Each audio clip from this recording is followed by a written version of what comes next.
Irsay made comments how they're building this team differently than they did with Peyton Manning. Manning only got one ring with their Star Wars offense, and he looked at teams. He made a comment saying Brady wasn't consistent every year. He got 3 rings. Roethlisberger wasn't consistent. He got 2 rings.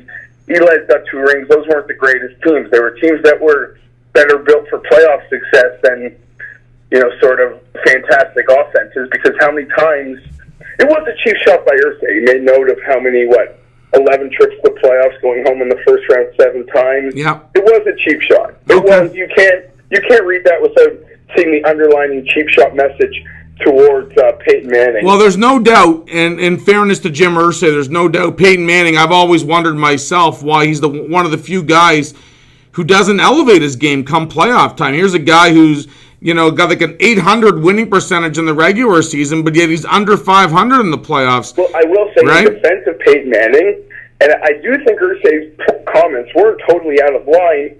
I just think the timing is a little weird, and you don't want to anger Manning. Right. Colts teams were built to win 13 regular season games. They were. And this Broncos team is built to win. Football is different. Yeah. Something changes. The style changes.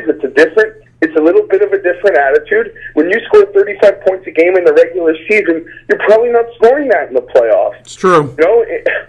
You're playing against better teams that are going to try to keep the ball away from you.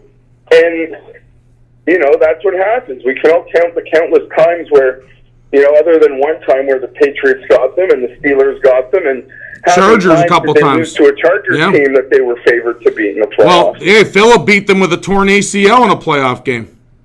I'm sure you remember that. I remember a few of them. Yeah. And, when the Chargers were 8-8 and you got to host them at home. That's right. And Darren Sproles walked them off. That's right. So. That's right.